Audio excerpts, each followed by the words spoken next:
Welcome everyone to Soulful Thoughts from New Zealand. This is Meghan, your host, mystic author and teacher, and death and dying guide. Today we are walking the Ancestral Trail, a trail that many of us have been asked to walk over the last few years, either on the inner planes or both in the outer and inner world. This trail is certainly adventurous as it takes us deeply into our earth roots and subsequently into our self-worth as we stand firmly in and upon the ground of our own soul.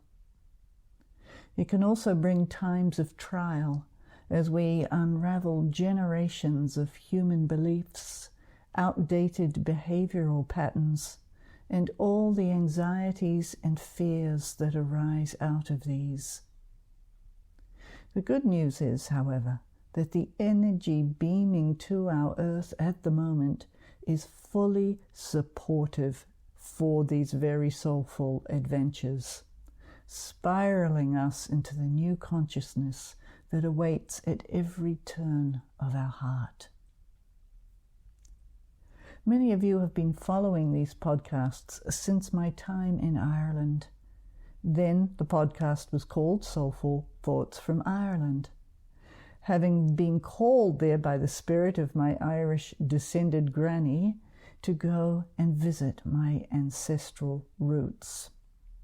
So if you haven't heard these podcasts and you would like to listen to them, they are on the podcast page. Just scroll down where you will find the Ireland section. Some beautiful stories there, and times where I spent 2 years over the COVID time wandering in and around the magical land of Ireland, communing with the sacred stones and the magical peoples, the sea, and visiting ancestral lands and the birthplace of my great-great-grandmother, who ended up traveling alone to New Zealand in 1869 when she was just 18 years old. And visiting her birthplace there in Ireland was such a deeply profound pilgrimage of the soul and body, as I felt my roots extend into the earth and beyond time to all of my Celtic ancestors. Even the trees of the land knew me and revealed they too were my ancestors. And so that ancestral circle was asking to be completed. That is, I was to visit the regions of the South Island of New Zealand, where this great-great-grandmother came and lived and died. I have recently returned from such a journey, and I did not even envision so many doors opening, so many stories coming forth and connections. At times it was almost overwhelming, but my heart kept expanding to take it all in. I was nervous heading to where my great-great-grandmother lived and died. I think some part of me knew that life was going to be upended for me once again, that a greater call was coming. And here I now was, standing outside her original cottage by the sea. It was a solid building, but obviously had no upgrades or maintenance for many, many years. There were the original window frames, all chipped and rough. Ripped curtains were hanging loosely. An old water tank on a stand. I thought it was derelict and obviously unlived in.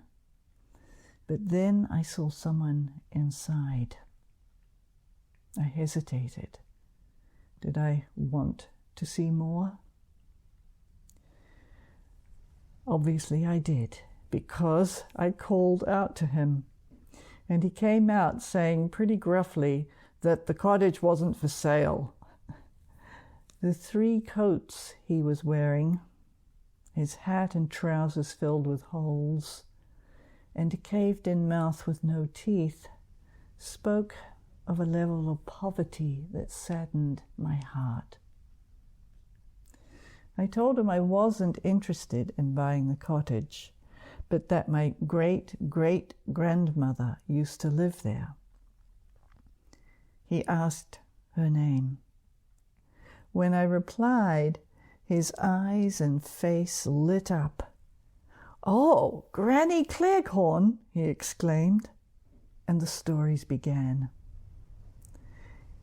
Even though he had not known her personally, he knew all about her and spoke as if he knew her well. He told me she was well known in the area as she was the midwife. He took me out to the woodshed, which used to be known as the maternity. It was where she delivered the local babies. He showed me small shacks which she used to rent out to holidaymakers coming to the sea, and her original coal range halfway down a bank that was now beyond use. He then took me inside,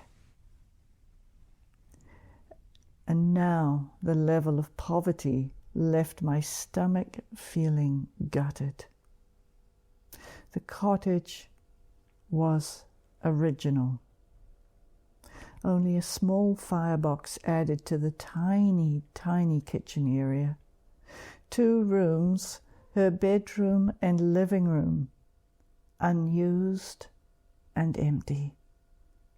Another room with a single bed and blanket over the window.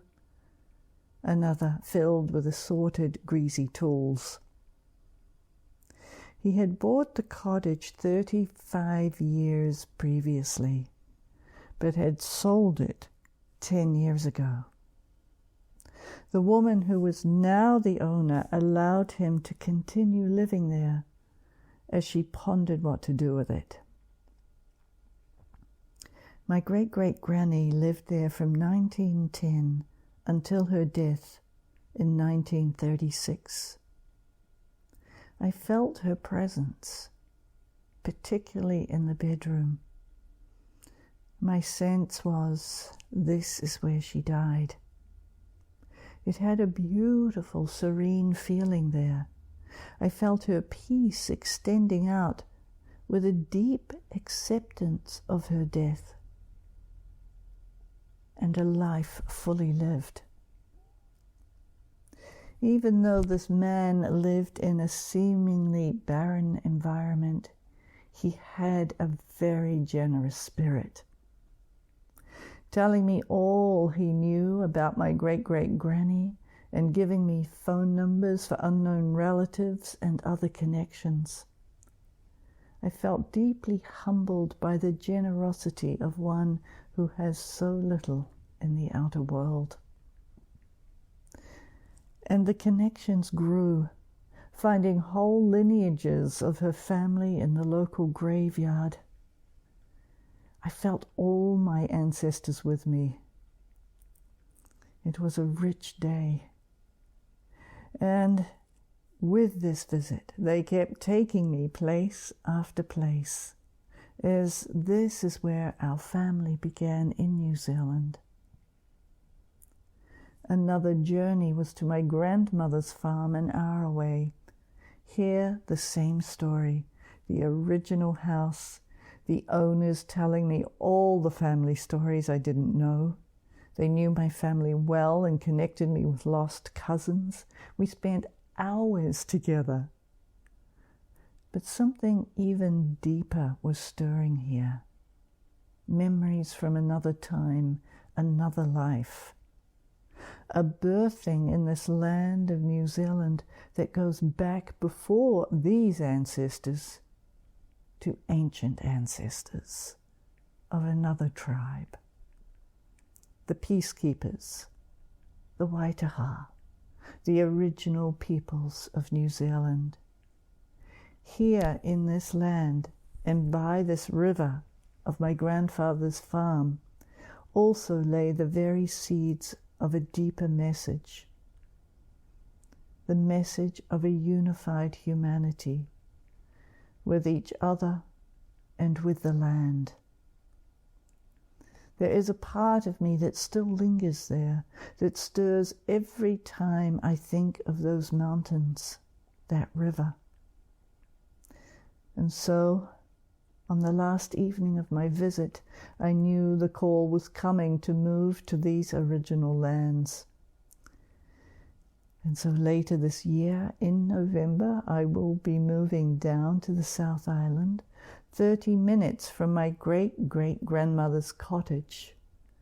And so the ancestral circle will be completed. And yet, I feel I am only entering the circle in so many ways. I can feel the wisdom of that place and people are waiting for my arrival, leaving and arriving, arriving and leaving, birthing and dying, dying and birthing. The cycles, the seasons continue no matter where we are or what we are being called to do or not to do. As I do every year, I celebrate the Irish Samhain time, praying for those who have died and those who are dying. I will be creating a ritual of music, poetry, and love. This year, you will also hear excerpts from the 2 books written on dying into love and journeying home together, helping and being helped by our loved ones who have died or who are dying. So please mark your calendars, October the 30th at 7 p.m. Eastern Time for US people, October 31st for New Zealand, Australian people. More info will be coming on my website soon around that. So, dear listeners, I wish you all joy of the seasons as they are changing, your own birthing and dying, the equinox coming later in the month, and the love of your ancestors, walking the trail of life with you. Until next month, Arhanui.